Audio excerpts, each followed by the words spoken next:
Good evening, ladies and gentlemen of YouTube and Chucky 2009. I'm out here with Schnetiga 77, Peter Zila. of Zila Industrial Welding and Repair. Alright, so what are we going to be doing tonight, Pete? Aluminum. And the reason why we picked this machine is we have the right drive rolls in. We have serrated drive rolls. If you look really close, you can see a bunch of little grooves, almost like teeth, that help feed the wire. Okay. We run some HDP 30 thousandths wire, 4043. This machine will take 4-inch and 8-inch spools. Okay. It's a 110 machine. It'll run on a 20 amp circuit in your house, in your garage. We're using straight argon at about 30-35 flow rate. Okay. And we're using a gun with a Teflon liner. And this gun is only about 6 foot long.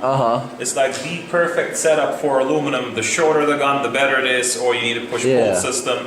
Even with a 10-foot gun, we did some experimenting before with a 10-foot gun. We weren't quite happy. But with the 6-foot gun, this works pretty well. So you're saying that because aluminum wire is soft, the shorter the gun, the less distance you have to push it. If you want to push a rope uphill, how far do you want to push the rope uphill?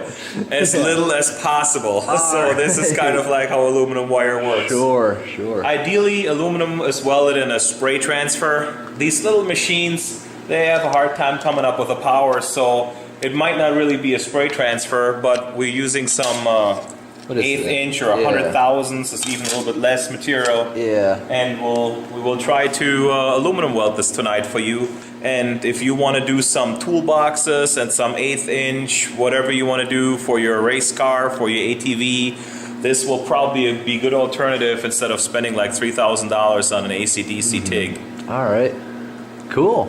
Well, how are you going to run this? Like what angles you work in? I'm going to run this, as we have a lap joint here, I'm going to run this at about this angle, 45 into the joint, and then a little bit pushed and tilted forward with a stick out of about 1/2 to 3/4 of an inch. Alright, that sounds good.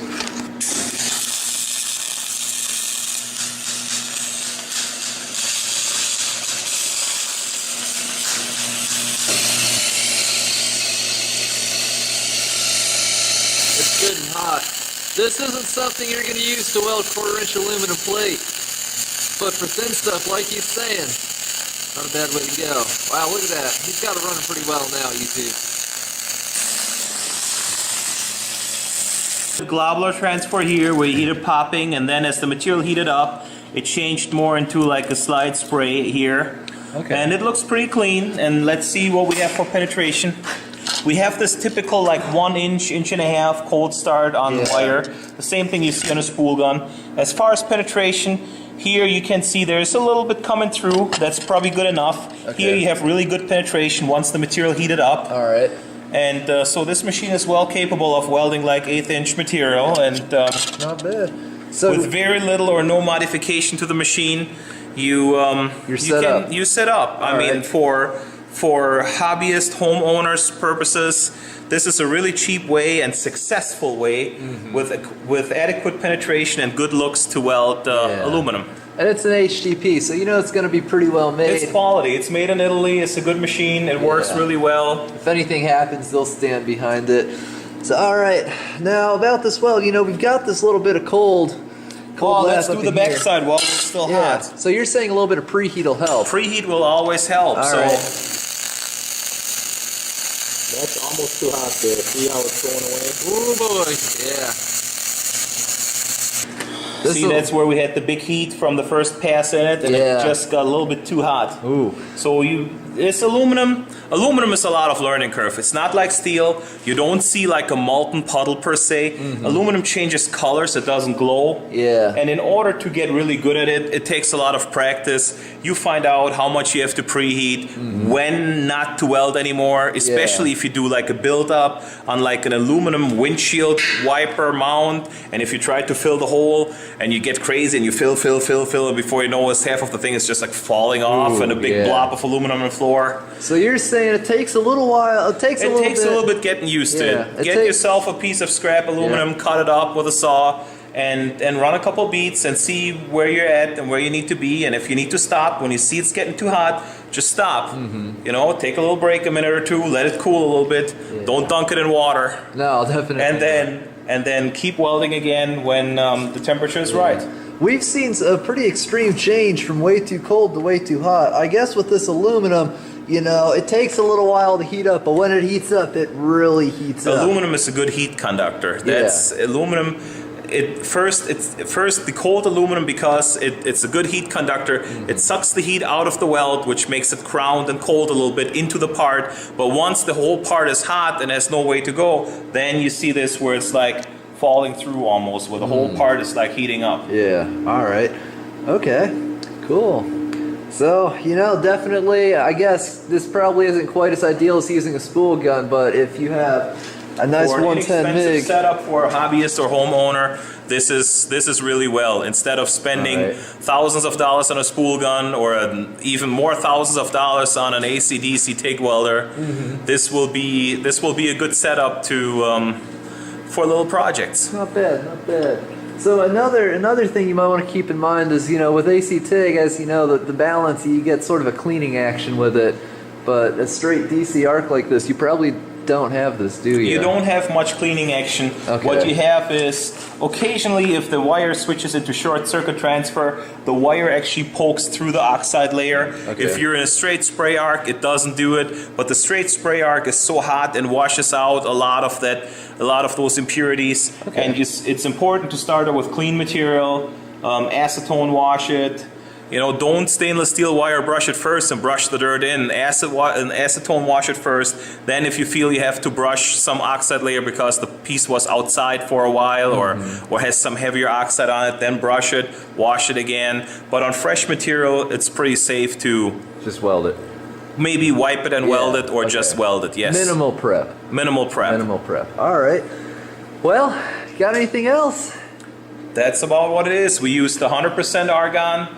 We used the 4043 wire in 030 diameter, and the results are surprisingly good for the investment in the machine. And what we're working with here. All right. Yes. Well, a big thank you to Mr. Schneetiger77, and as always, YouTube, thanks for watching. Don't forget to rate, comment, and subscribe for more. Yeehaw. Yeah. And today, we are going to be attempting to MIG weld aluminum without a spool gun, because what could go wrong? That's why. You know, I know full well, and I'm completely aware that a lot of people feel that it's a worthwhile use of money to spend a lot of money to get spool guns for MIG welding aluminum. But I'm just going to not worry about that for now, and we're going to have us a grand old time. Now, pretty much the most common way to MIG weld aluminum is to use what's known as a spool gun.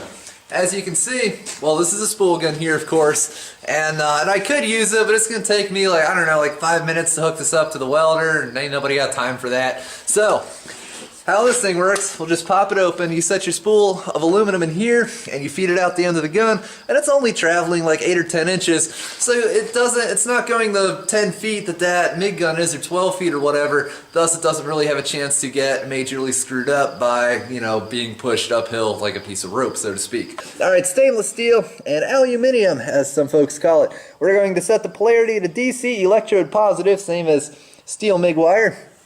And we're going to run 100% argon. I'll just borrow the bottle off my nice precision TIG. And we got some 30,000ths inch wire. This is going to be interesting. But let's see what this machine says about welding aluminum without the use of a spool gun. Aluminum wire is soft, so feedability is not as good. Make sure that hub tension is not too tight and keep the torch as straight as possible. A push angle for the torch is recommended. Awesome. Alright, well, you know, actually what I'm going to do is I'm going to set the welder up on the workbench, and then we're going to point it in as straight of a line as we can, and we're going to weld on this little table here. And you know, normally I just max this out to feed it through the gun, but I'm not. I'm only going to set it to like 50. And our first real challenge is going to be feeding that wire out the end of our gun. That's the first something we're going to have, the first hurdle we're going to, something or other, I don't really know. But anyway. Alright, if we see a large amount of silver wire spewing out the side of the machine, we did something wrong. Oh, shoot! Yeah, feedability is the name of this game, YouTube. Doesn't sound like a very fun game now, does it? What could go wrong? Let's give it a shot. Wow, that is soft wire. So it appears as though there's at least a chance this is going to work out, YouTube, which is pretty exciting. So the next thing we're going to need are some scraps of aluminum, such as these. Alright, I'm going to get some acetone and a stainless steel wire brush, and we're going to clean these things up.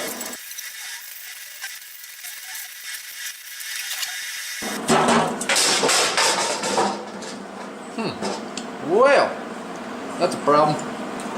Alright, so I've prepared some samples for us to mess around on, and I guess we'll start off with these 11 gauge ones. So what I'm going to do is I'm going to come over here. Alright, let's see. 11 gauge, all the way down, 30 thousandths wire, voltage 6, wire feed it's 90. Okay. Alright, we're already on 6, and I'll crank this up. We're going to almost have this welder maxed out on 11 gauge material. The thing about aluminum, it conducts electricity very well and heat very well, so it takes a few more amps to weld the stuff. So alright, let's try this out and see what happens. Alright, so I'm going to try to hold this MIG gun as straight as possible coming from the machine. And, okay, what could go right?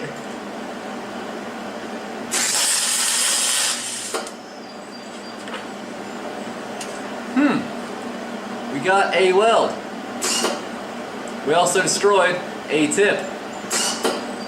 And even under as ideal of circumstances as I could provide, we got us a nice bird's nest. Now basically what happens here is, you know, you're feeding the wire down, the wire suddenly stops, it backs up, and it just bundles up like that and spits out, creating what's known as a bird's nest. Well, at least we got one tack weld done. Alright, so now I'm awkwardly positioning myself. I have removed the bird's nest and we have officially destroyed more wire than we've run. Alright, so after all that hard work, it's time for another attempt at a tack weld.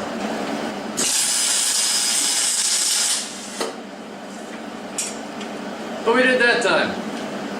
Alright, let's have a look at what exactly we've accomplished. So that's our first tack weld. As you can see, we had a lot of contamination there. So I figured at least some of that might be caused by not enough shielding gas, so I bumped it up from 20 cubic feet an hour to 30 for the second one. I also loosened the tension on our drive rollers some to hopefully help out at the machine. So now that I have this tacked up, I think it's time to attempt to run our first weld.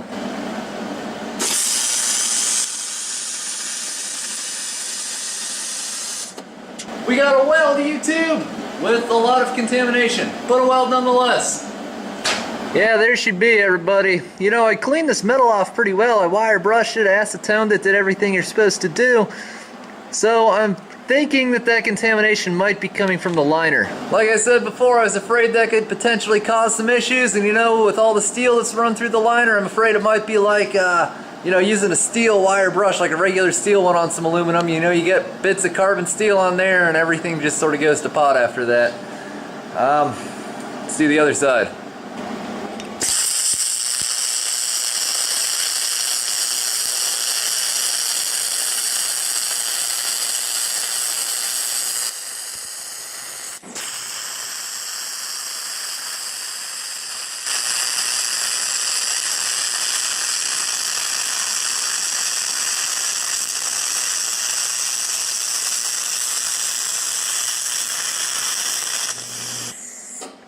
Well, that's the finished product. That's what we're up against. As you can see, that's just a lot of contamination.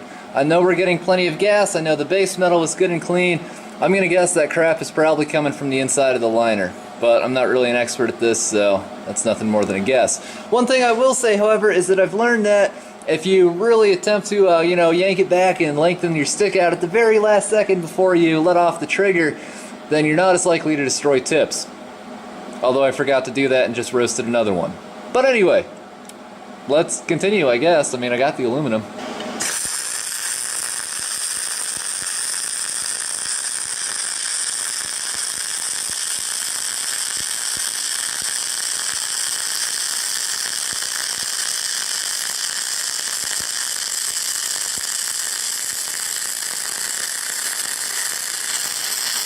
Well, but that's another weld, YouTube. Yeah, we still have some pretty horrendous contamination, and I can't really figure out where it's coming from. We know the wire's clean, we know the base metal's clean, so it's got to be happening between wire and base metal. But that's pretty epic, I'll be honest. Okay, so we found that if you can hold this thing perfectly straight, it will feed in a way. Let's try and run it up like this and see what happens.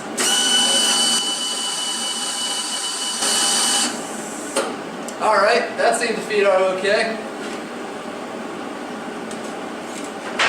What about if we put a sharper angle in our liner, like that? This is pretty sharp, YouTube.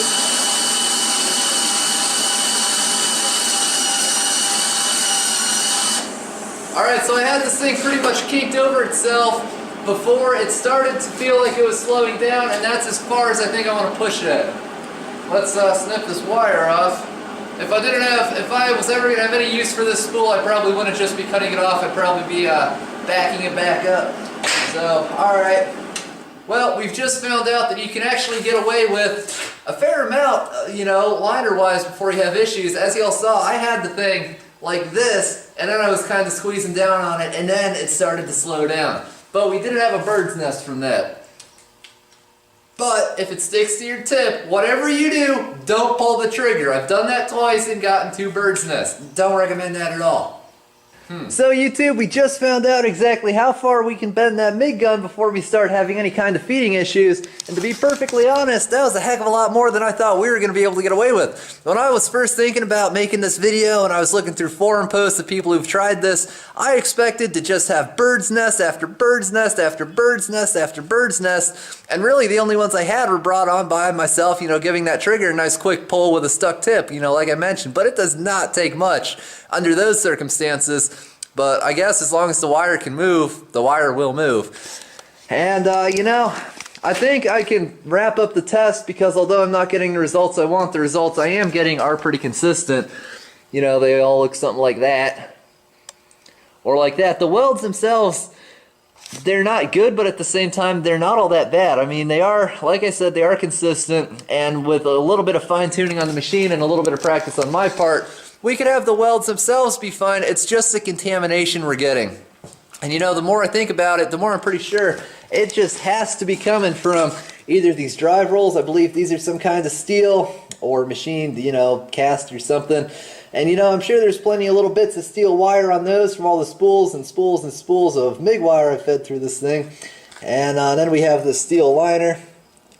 And I'm sure that's not helping, and there's a lot of bits of steel in the steel liner, so I'm fairly certain that's what we're seeing, you know, coming out on this end contamination-wise.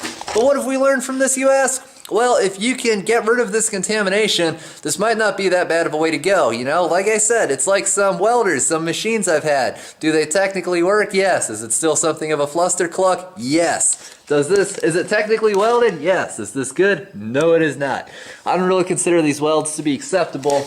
But considering the circumstances and the fact that this fed a lot better than I ever thought it would, I guess I can wrap this up. So where I'm going with this is if you can find some way to get rid of the contamination, maybe get like a Teflon liner or something. I've heard of those. I don't really know anything about them.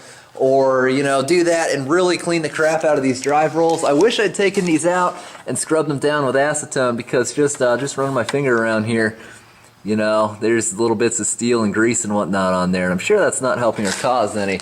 So, you know what, if you can find a way to get rid of the contamination, this might actually work that well. I don't really recommend it, but if you just want to play around with it or you have the occasional really small job and it's really occasional, it might be worth a shot. So anyway, I hope this answers everyone's question of what happens when you try to MIG weld aluminum without a spool gun. And, you know, to be fair, this turned out a lot better than my attempts at stick welding aluminum. That was a much bigger disaster. But as always, YouTube, thanks for watching. Don't forget to rate, comment, and subscribe for more.